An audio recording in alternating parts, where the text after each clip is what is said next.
In Revenge of the Sith, Sidious plants dreams of Padme dying in childbirth to lure Anakin into his grasp and to the dark side. But what if instead, Palpatine just kills her in order to break Skywalker's spirit and pull him to the dark side? One night after a Senate meeting, Sidious follows Padme as she says goodbye to Bail and begins the journey home to her apartment. However, when she exits the pod from the Senate chamber and is alone in the corridor, Palpatine sneaks behind her, masking his footsteps with the Force and using the dark side to trap her windpipe and choke her. Fear was painted across her face. She fell to the floor with a thump, and Padme Amidala was dead. Hours later, Anakin remained home in their apartment and was extremely worried. He calls her comlink a few times but to no reply. By midnight, his concerns turn to fear as he knows he must search for her. He goes to the Senate Tower. Following his senses, he goes behind one of the corridors to find her body laying in the corner of the room, almost unseeable without the Force guiding him. Anakin gasps as he drops his weapon and falls to the floor. The Chosen One felt the lifeless body of his wife. He sensed his child, but even more guilt rushed over his body as he realized his unborn child had also been murdered. Within seconds, Anakin's entire world crumbled before his eyes. He looks up with hate in his eyes, rage consuming him. In the days following her death, Anakin is a wreck. His demeanor had completely shifted. The once vibrant and completely happy Jedi had been turned into a bitter cold boil of rage. Everyone in the temple could sense it. It was obvious that Anakin and Senator Amidala were close, but how close was unknown. Obi-Wan would attempt to comfort Anakin, but to no avail. There was nothing that could get him through this. Anakin refused to take missions from the Order. He spent his days standing in the center of their apartment, smelling Padme's clothes, reliving every memory he had with her. When her funeral came around, he didn't attend, but watched from a distance. He tried to search for the people responsible, but the crime scene left no evidence. It was a ghost case. Palpatine would use this chance to get even closer to Anakin, being the one he turns to for guidance rather than the Jedi, whom he doesn't trust anymore. He attempts to console his friend, acting like a father figure to the boy and giving him a place to share his thoughts, free from the dogma Jedi code. Palpatine would tell Anakin that he knew he was married to Padme, that his wife had told him when she was alive. Anakin questioned this at first, but Palpatine said that he had an inclination after their mission to Geonosis and felt compelled to ask her, and Padme would never refuse a direct order from a superior. Anakin smiled as Palpatine talked about her, and he felt more free knowing that somebody else knew his secret. Anakin and Palpatine would grow closer over the following weeks as they discussed the life of Padme and the impact it had on Anakin. The Chancellor was extremely kind to him, and they spent many hours every day together. However, Palpatine wasn't the only one who could sense Anakin's pain. Grandmaster Yoda would request Anakin to begin private sessions with him to discuss the Force and its meaning. Yoda could sense Skywalker's emotions getting the better of him, and he knows the paramount importance of keeping Anakin away from darkness. The two would have private sessions every single day as Anakin wrestled with his inner demons. Yoda knew just how important this task was and didn't trust any other Jedi to keep the Chosen One sane. Because of this, he requests Kit Fisto goes to Kashyyyk alongside Luminara Unduli whilst he remains on Coruscant and tends to Anakin's inner turmoil.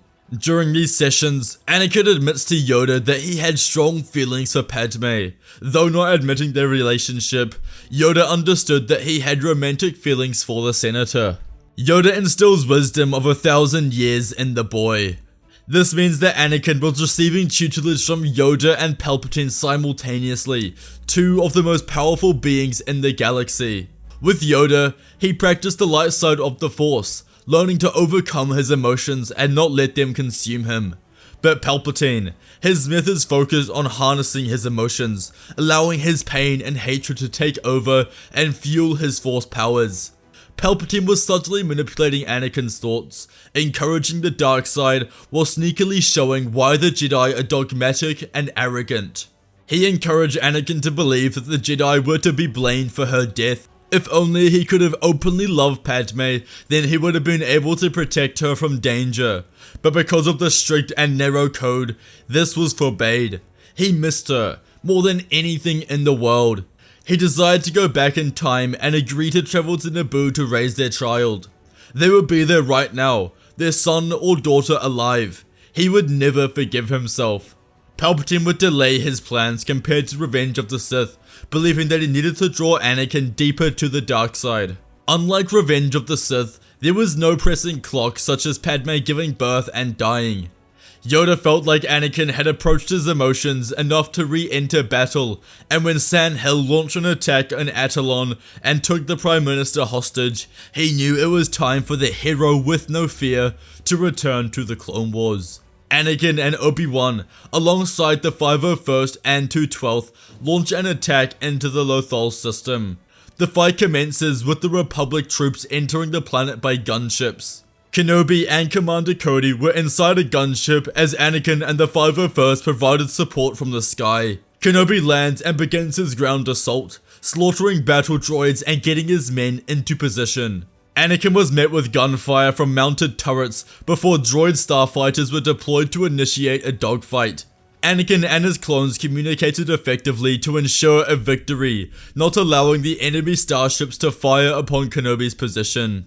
Dooku remained fortified in the capital, watching the battle unfold on the holostream. As Anakin saw an opening against the shield generator, he was hit by a turret, causing his ship to go off course and the controls to his ship snapped. He was in a freefall, attempting to pull the parachute, but it jammed. Seconds later, he hit the ground hard and slid to a fast stop in the side of a tree.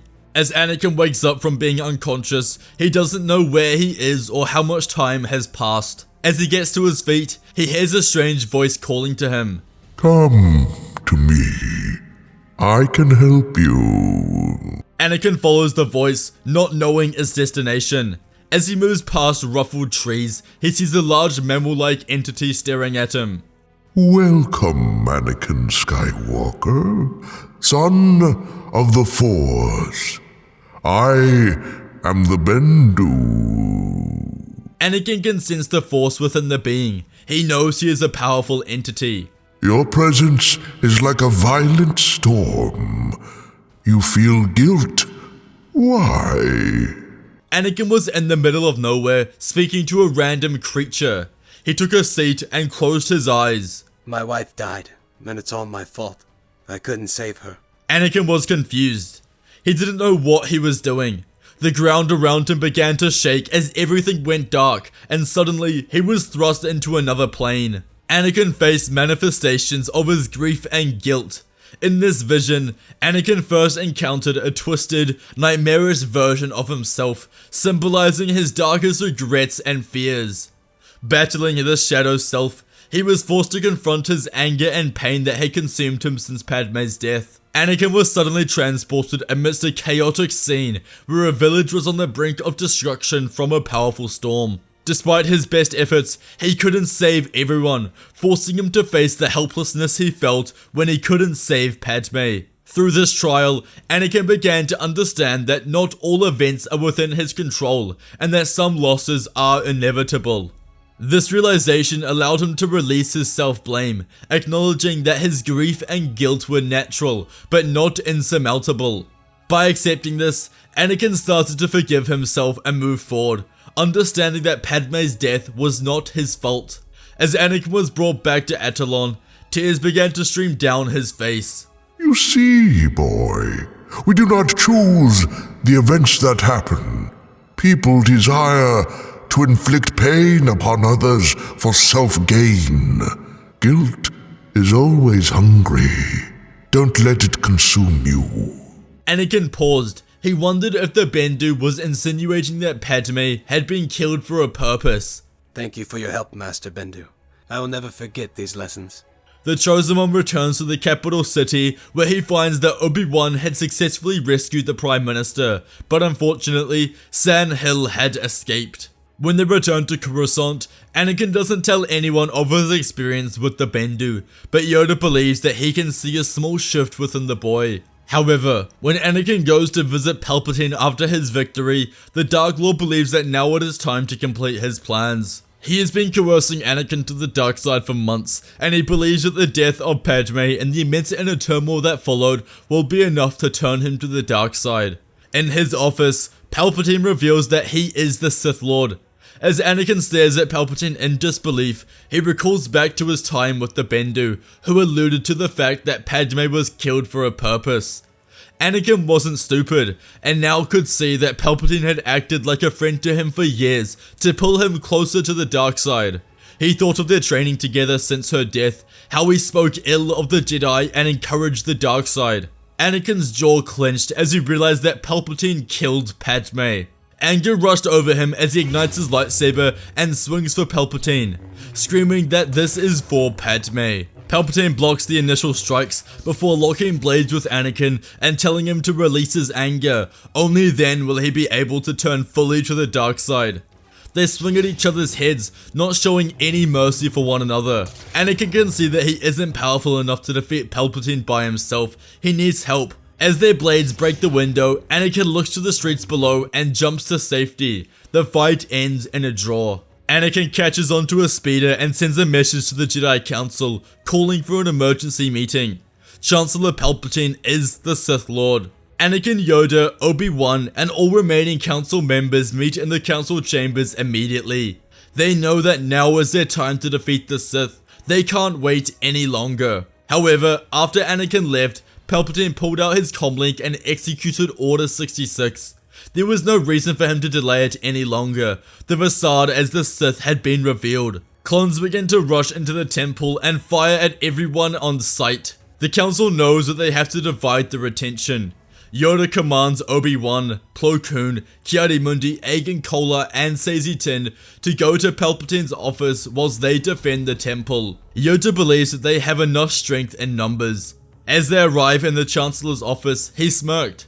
He knew he could take them. Leaping forward, he immediately strikes down Agen Kola and Saesee Tiin. Kenobi and Plo go into the defensive position whilst Mundi continues the offense. They clash a few times before Palpatine blasts lightning, catching Mundi enough to disorientate and stab him through the head. Meanwhile, the Jedi Temple began to erupt in flames. With Anakin and Yoda to defend the temple, they were able to coordinate the Jedi better and prevent as much panic as possible. In addition, Anakin was not fighting against them. They only had to worry about the clones. The Jedi worked together, combining their force powers to overwhelm the clones. They meet up with Sin Drellic, who knows the temple better than anyone. Jedi were falling by the second, but the clones fell equally as fast.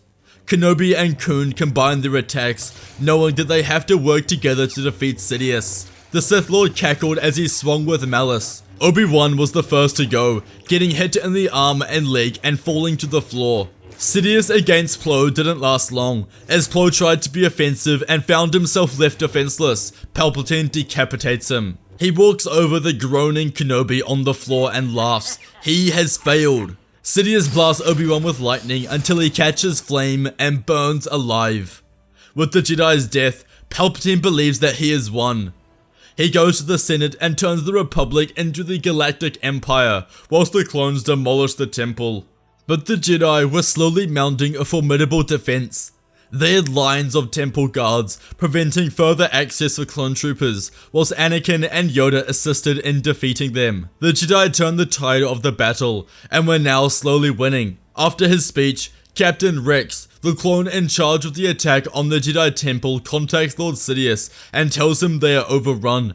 Sidious explains that he will arrive shortly. Arriving at the temple, he sees Anakin and Yoda in the distance. Anger sweeps over him. He thought Anakin was his, but he had miscalculated his allegiances. Yoda and Anakin move to engage with Sidious. As clones and Jedi fight as their backdrop, the Force uses battle, swinging with their lightsabers with proficiency. However, as Sidious fights the two, Jedi Master Mace Windu finally arrives back from Kashyyyk and joins the fray. Sidious was completely overmatched and didn't stand a chance. Within seconds, he was cut to the floor and killed.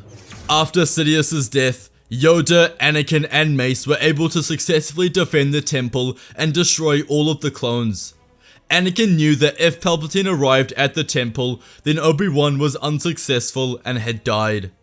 Bail Organa would arrive and together with the Jedi's help, reveal the stuff of Palpatine's lies to the Republic, and ensure a peaceful transition of power to the next Chancellor. The Clone Wars would officially be over as the Separatist leaders surrendered, officially declaring the Republic victorious.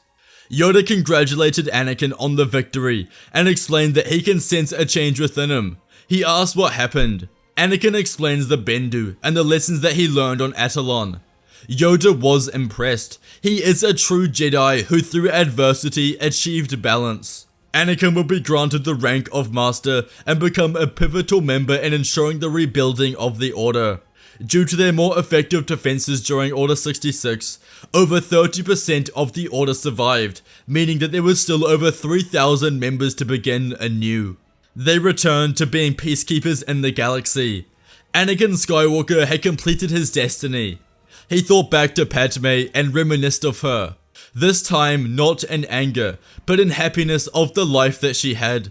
He was still extremely upset at her loss and not being able to meet his child, but he accepted it. He moved on, and he knew that he could help to ensure the safety of millions across the galaxy. This is what she would have wanted. And so, the Sith had been defeated, and the Jedi Order had embarked on a new era of peace and justice in the galaxy. If you enjoyed today's video, you must watch What If Anakin Killed Obi-Wan and Anakin Believe 5s about Order 66. Please check out our membership page if you would like to support the channel. It really helps us out. Thank you all for watching, and may the Force be with you.